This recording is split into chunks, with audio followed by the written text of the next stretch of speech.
আপনাদের জেনে রাখা দরকার, হসপিটালে আপনার বাড়ির যখন মহিলারা ট্রিটমেন্ট করতে যেত না, ওই ওটি অপারেশন থিয়েটারের মধ্যে ঢুকতো, ওখানে ওরা মৎসব করতো। আপনার বাড়ির কোনো মহিলা মারা গেছে, মর্গে লাশ আছে, ওই অপদার্থ অমানুষগুলো ওই মহিলাগুলোর সাথে খারাপ কাজ করত, ভিডিও বানাতো, বিদেশের মার্কেটে বিক্রি করত। আর আপনার বাড়ির মেয়ে তিলোত্তমার প্রতিবাদ করেছিল। ওটা জানতে পেরে গিয়ে যখন প্রতিবাদ করেছিল, ওরা ভয় পেয়ে গিয়েছিল, ওই জন্য তাকে খুন করে ধর্ষণ করানো হলো। কেন ধর্ষণ করানো হলো আমরা সকলেই জানি। কোন জায়গায় যদি একটা মার্ডার হয়, আগে আমরা কি বলি, আরে কি কারণে মারলো লোকটাকে, কারণটা কি খোঁজার চেষ্টা করি মার্ডার হলি। তো এটা আর মার্ডার করেছে, ওইটা জেনে গিয়েছিল, প্রতিবাদ করেছিল বলে, কিন্তু মার্ডারের মাইন্ডকে ডাইভার্ট করার জন্য ওকে ধর্ষণ করানো হলো। তো যতদিন না তিলোত্তমা বিচার পাচ্ছে, আপনাকে আমাকে কিন্তু চুপ থাকলে হবে না, তাহলে আপনাকে আমাকে পরের প্রজন্ম আর ক্ষমা করবে না। কারণ তিলোত্তমা আপনার জন্য লড়াই করেছিল। হসপিটালে ডুপ্লিকেট ঔষধ চলতো, হসপিটালে যে আপনার স্যালাইন গুলো ছিল ডুপ্লিকেট থাকতো, হসপিটালে অন্যায় হতো, আর হসপিটালে ট্রিটমেন্ট করতে আপনারাই যান। তাই আপনাদের জন্য প্রতিবাদ করেছিল, ওকে খুন হতে হয়েছিল।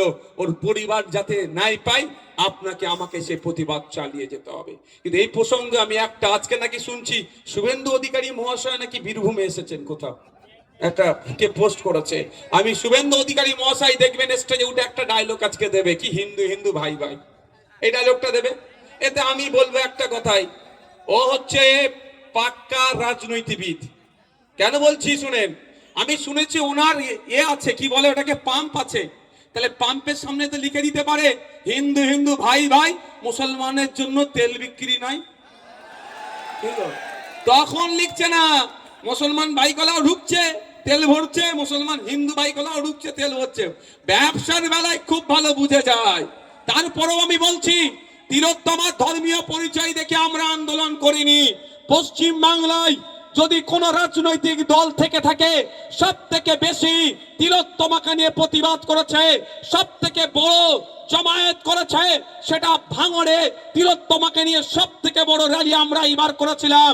আর ইন্ডিয়ান সেকুলার ফ্রন্ট গত দিনও পর্যন্ত তিলোত্তমাকে নিয়ে প্রোগ্রাম চালিয়ে যাচ্ছে, আগামীতেও চালিয়ে যাবে যতদিন না বিচার পাবে। কিন্তু কোন ধর্ম দেখে আমরা প্রতিবাদ করিনি। হ্যাঁ, তবে আমি আপনাদের কাছে একটা অনুরোধ করব, আপনাদের কাছে, হিংসা দিয়ে হিংসাকে রোধ করা যায় না। কেউ যদি বলে আপনার একটা চোখ তুলে নেব, তার পরিবর্তে যদি আপনি তার চোখ তুলতে চান, তাহলে পৃথিবী একদিন সবাই অন্ধ হয়ে যাবে। অনুরোধ একটাই করব, অনেক ধমকাবে চমকাবে, ধমকানো চমকানোকে পাত্তা দেওয়ার দরকার নেই, সংবিধানটাকে মজবুত করে ধরুন। আমাকে অনেক আটকাবার চেষ্টা হয়েছে, আমার নামে আমার নামে প্রায় 20টা মামলা দিয়েছে, কিন্তু আমি মাথা নত করিনি, আমাকে কেউ আটকাতে পারেনি। কেন বলুন তো, আমি সংবিধানটাকে আঁকড়ে ধরে চলছি।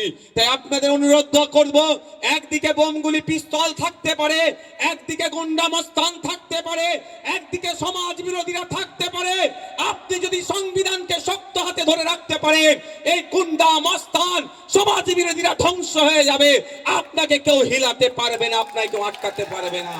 তাই অনুরোধ করছি বন্ধুগণ, অনেকে অনেক চেষ্টা করে, এই বকটুয়ে আমি এসেছিলাম, কিভাবে খুন করলো, কারা খুন করলো, আর কারা জেল খাটছে দেখুন, ওই ফাঁদে আপনারা পড়বেন না। প্ল্যান মাফিক আপনাদেরকে ধ্বংসের দিকে ঠেলে দেওয়া হচ্ছে। দেখুন লড়াই কোথা হচ্ছে, আদিবাসী পাড়াতে লড়াই হচ্ছে, মুসলিম পাড়ায় লড়াই হচ্ছে, দলিত পাড়ায় লড়াই হচ্ছে, পিছড়ে বর্গের মানুষের এলাকাতে, আর ধ্বংস হয়ে কবরে শ্মশানে এই গরিব মানুষগুলো যাচ্ছে।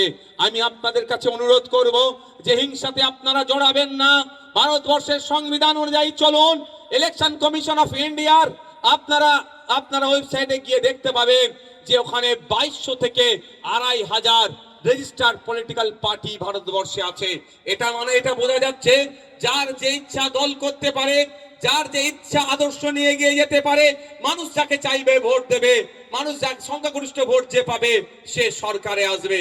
আমার বলার বক্তব্য যে আপনারা লড়াইয়ে জড়িয়ে পড়বেন না। আপনারা একবার আইনসভার মধ্যে যদি যান বা বিভিন্ন জায়গায় দেখবেন, সুজন চক্রবর্তী সিপিএম এর নেতা, দিলীপ ঘোষ তৃণমূলের নেতা, বিজেপির নেতা কুণাল ঘোষ তৃণমূলের নেতা, পার্থ চ্যাটার্জি তৃণমূলের নেতা, এরা একে অপরের এক জায়গায় বসে চা খাচ্ছে।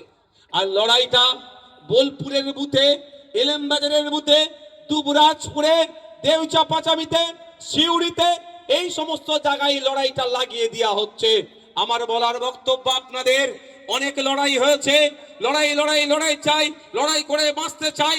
অনেক বলেছে, আমি এর বিরোধিতা করব না, কিন্তু এবার আপনার আমাকে বলতে হবে, নেতাই নেতাই লড়াই চাই, জনগণ এবার দেখতে চাই। নেতাই নেতাই লড়াই চাই, জনগণ এবার দেখতে চাই। আমরা কোনোদিন দেখিনি মমতা ব্যানার্জি আর শুভেন্দু অধিকারী হাতে হাতে লড়াই করছে। আমরা কোনোদিন দেখিনি মোহাম্মদ সেলিমের সাথে, সেলিম সাহেবের সাথে অভিষেক বাবু হাতে হাতে লড়াই করছে। আমরা কোনোদিন দেখিনি অধীর রঞ্জন চৌধুরীর সাথে পার্থ চ্যাটার্জি হাতে হাতে লড়াই করছে। আমরা কোনোদিন দেখিনি এই পার্টির রাজ্য স্তরের লিডাররা নিজেদের মধ্যে লড়াইয়ে জড়িয়ে পড়েছে। আমরা কি দেখেছি, মিডিয়ার মাধ্যমে, মাইকের মাধ্যমে তারা লড়াই করছে। এই লড়াইটা তারা ওই অবস্থায় রাখছে, কিন্তু দিনের শেষে প্রয়োজনে তারা এসি রুমে বসে চা খাচ্ছে, এটা প্রমাণ আছে। আর আমরা বুথের মানুষ, চর্বি আমাদের বেশি। সুরক্ষিত আছে, অন্য কারোর জন্য নয়, মমতা ব্যানার্জির জন্য সুরক্ষিত নয়। নওশাদ সিদ্দিকীর মতো কিছু মানুষের মামলা করাতে এখনো দাদর খবরটা ঠিক আছে, নাহলে এতদিন দখল করে মদের ফ্যাক্টরি হয়ে যেত, এতদিন দখল করে জুতোর ফ্যাক্টরি হতো তাদের কবরের, নোংরা কাজ হতো তাদের কবরের উপরে। যেহেতু এখন পর্যন্ত যে টিকে আছে, ওর বাপের কবরটা গিয়ে শুক্রবার বা কখনো যে একটু জিয়ারত করছে, সেটা আমাদের মতো গুটি কয়েক মানুষের মামলা করায়, কোন মমতা ব্যানার্জির মামলা করাতে নয়, আর কোন চন্দ্রনাথ বাবুর মামলা করাতে নয়, নওশাদ সিদ্দিকীর মামলা করাতে। এটা বলুন,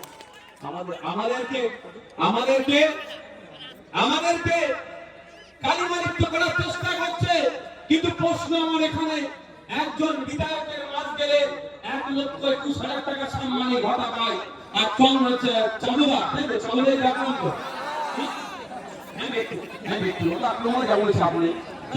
সিনহা মহাশয়, উনি মন্ত্রীর মাস গেলে উনি 1.5 লাখ টাকা পায় প্রায়। তো উনি মাস গেলে 1.5 লাখ টাকা পায়, উনি এখানকার সংখ্যালঘু সমাজের ভোট না পেলে উনি বিধায়ক হতে পারতেন না। আর বিধায়ক না হলে মন্ত্রী তো দূরের কথা, একটু খুঁজে পেতে না।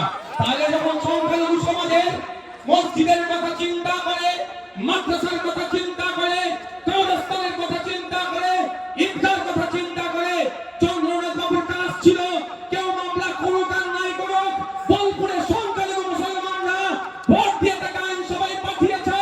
ভোট দিয়ে আইনসভায় পাঠানোর জন্য মাস গেলে 1.5 লাখ টাকা তিনি পাচ্ছেন। অন্তত 3 মাসের মাইনে বা 2 মাসের মাইনে দিয়ে সুপ্রিম কোর্টে গিয়ে ওয়াকফকে বাঁচানোর জন্য মামলা করার দরকার ছিল। হিন্দু ভাই ভাই বলা হচ্ছে, তিলোত্তমা এতদিন বিচার পেল না কেন? বিচার যাতে পায় তার জন্য সিবিআইয়ের হাতে মামলা ছিল। সিবিআই কে দায়িত্বে থাকে? সিবিআই কার দায়িত্বে থাকে? সেন্ট্রালের দায়িত্বে থাকে, সেন্ট্রাল হোম মিনিস্ট্রির দায়িত্বে থাকে। সেন্ট্রাল হোম মিনিস্ট্রি সামলাচ্ছে আপনার অমিত শাহজি। তাহলে সিবিআইয়ের হাতে মামলা যাওয়ার পরেও তিলোত্তমার পরিবার নাই পেল না কেন? এটা আপনাদের জেনে রাখতে হবে। এই খুনের সাথে তৃণমূলের পরিবারের দামাল ছেলেরা জড়িয়ে আছে, আর তৃণমূল পরিবারের দামাল ছেলেগুলোকে বাঁচানোর জন্য বিজেপি সহযোগিতা করছে বকলমে। হিন্দু হিন্দু স্লোগান দিচ্ছ, তিলোত্তমার মা বাপটাও কিন্তু হিন্দু, এখনো বিচার পেল না কেন? এই প্রশ্ন আমাদেরকেই করতে হবে, অন্য কেউ করুক আর নাই করুক। আমরা কিন্তু ধর্ম দেখে প্রতিবাদ করি না, কিন্তু প্রশ্ন তো শুভেন্দু বাবুকে করতে হবে। ইচ্ছা করে তৃণমূল গাড্ডায় পড়লে বিজেপি তাকে সহযোগিতা করে, বিজেপি গাড্ডায় পড়লে তৃণমূল তাকে সহযোগিতা করে। আপনারা ভুলে যাচ্ছেন মহাকুম্ভে যে বিপর্যয় হয়েছিল, দোষ ছিল সরকারের, যোগী আদিত্যনাথের দোষ ছিল, বিজেপির দোষ ছিল। পার্লামেন্টে যখন আলোচনা হচ্ছে, আলোচনা করার দাবি তুলেছে, আলোচনা করলো না। যখন বিজেপি ব্যাক ফুটে জবাব দিতে হবে যে এত প্রায় 5,000 কোটি টাকার প্রজেক্ট, তারপর ওখানে ধর্মপ্রাণ হিন্দু ভাইরা গিয়ে আক্রান্ত হলো কেন, মারা গেল কেন, ক্ষতিগ্রস্ত হলো কেন? যখন পার্লামেন্টে এটা নিয়ে চর্চা করার কথা বলছিল, যখন তৃণমূল চাপে বিজেপি যখন চাপে পড়ছিল, মমতা ব্যানার্জির দলের এক এমএলএ এমপি চলে গেল কুম্ভে গিয়ে স্নান করে বলল এর থেকে ভালো কুম্ভের আর আয়োজন কেউ করতে পারবে না, মানে বিজেপিকে ক্লিন চিট দিয়ে দিল। তৃণমূল গাড্ডায় পড়লে বিজেপি ক্লিন চিট দেয়, আর বিজেপি গাড্ডায় পড়লে তৃণমূল ক্লিন চিট দেয়। আপনাদের বুঝতে হবে বিষয়টাকে। যাক বন্ধুগণ, আমি বক্তব্য দীর্ঘায়িত করব না, কটা বাজে? আমি বলেছি কেন পুলিশে এখনো 2.5 লক্ষ শূন্য পদ থাকবে, পুলিশ কেন 8 ঘন্টার বেশি কথা ডিউটি করবে, এটা আমার অপরাধ হয়ে গেছিল, ওই জন্য আমাকে জেলে রেখেছিল। তবে আমি আপনাদের কথা দিয়ে যাচ্ছি, এই রকম অপরাধ আমি বারবার করব, আর বারবার জেলে যাওয়ার জন্য প্রস্তুত আছি। মানুষের জন্য কথা বললে জেলে যেতে অসুবিধা কোথায় ভাই? কোনো অসুবিধা আছে? আমি তো জেল কাটতে রাজি আছি। ওরা যখন জেলে ছিল, এটা বলে দিই আপনাকে, আমি প্রেসিডেন্সি জেলে ছিলাম। আমি যখন বার হব বলে জেলের অর্ধেক যারা বন্দী আছে তারা এসে অপেক্ষা করতো একবার ভাইজানের সাথে হাত মিলাবো। ওই সময় জেলে আমার তৃণমূলের প্রাক্তন মন্ত্রী ছিল, তিনি ভয়ে বার হতে পারতেন না, বার হলেই চোর চোর চোর চোর করতে। আমি জেলে গিয়েছি কিসের জন্য? আপনাদের জন্য। ঠিক আপনার আমার বাড়ির মেয়ে তিলোত্তমাকে খুন করেছিল, আপনাদের মনে মাথায় আছে তো? কলকাতা আর.জি. কর হসপিটালের ডক্টর, তাকেও কেন খুন করেছিল জানেন? আপনার জন্য। আপনার বাড়ির মেয়েটির ইজ্জতকে বাঁচাবার লড়াই ছিল। জেনে রাখা দরকার, আপনাদের জেনে রাখা দরকার, ওই মেয়েটিকে আগে খুন করেছে, পরে ধর্ষণ করেছে। এটা ভাববেন না ধর্ষণ করে খুন করেছে। এ কদিন মাস 3 হবে তো আপনার এই বহরমপুর, আপনার বীরভূমে আমাদের এক আদিবাসী সমাজের বোনকে একটা মাস্টার টুকরো টুকরো করেছেন রামপুরহাটে, মনে আছে তো? আমরা ভুলে যাব না। ওই বোনটার যতদিন না পরিবার নাই পাচ্ছে, আমরা লড়াই চালিয়ে যাব। এটাও খবর পাচ্ছি, এই এখানকার ব্লক লেভেলের কোন নেতারা নাকি ওই খুনটাকে চেপে রাখার চেষ্টা করছে। এটুকু মাথায় রাখবেন যে এই বিরসা মুন্ডার উত্তরসারির সাথে কেউ যদি অন্যায় করে, ফুরফুরার পিরাউ বক্কা সিদ্দিকের উত্তরসারি চুপ থাকবে না, এটা মাথায় রাখবেন। আকরাম খান সাহেবের উত্তরসারিরা চুপ থাকবে না, হোসেন আহমদ মাদানী সাহেবের উত্তরসারিরা চুপ থাকবে না। ওটাও মাথায় যেন না ভুলে যান। ডাক্তার তারা চাইলে বারবার নওশাদ ভাই এই বোলপুরে আছে। তারপরেও বলছি, কে না চাইলে, কেউ যদি না চায় আসবো না বললেও আমি আশা কেউ বন্ধ করতে পারবে না। আর সবাই যদি চাই ভাইজান আসুক, যদি পার্টির সিস্টেম মেনটেন করে না চলেন আমি আসবো না, আমি ক্লিয়ার করবো। তো বন্ধুগণ, আজকে আমরা অধিকার সমাবেশ করছি। আপনারা জানেন আজকে একটা বিশেষ দিন, সংখ্যালঘু অধিকার দিবসেরও আজকে দিন। সারা পৃথিবী জুড়ে আপনারা দেখতে পাবেন যেখানে সংখ্যাই কম তাদের পরে, যেখানে সংখ্যাধিক্য যারা আছে সংখ্যাই বেশি, তারা দমন পীড়ন করছে। শুধু ধর্মীয় কারণে নয়, ভাষাগত কারণে, জাতিগত কারণে, বংশগত কারণে, বর্ণগত কারণে, সাংস্কৃতিগত কারণে যারাই দেখবেন সংখ্যাই কম আছে তাদের উপরে ওখানে যারা সংখ্যাই বেশি তারা দমন পীড়ন করছে। আজকের এই দিনটি 1992 না 1996 ইউনাইটেড নেশন গ্রহণ করেছিল যে সংখ্যালঘু অধিকার দিবস হিসাবে। তাই সংখ্যালঘু অধিকার দিবস হিসাবে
দোয়া করবেন।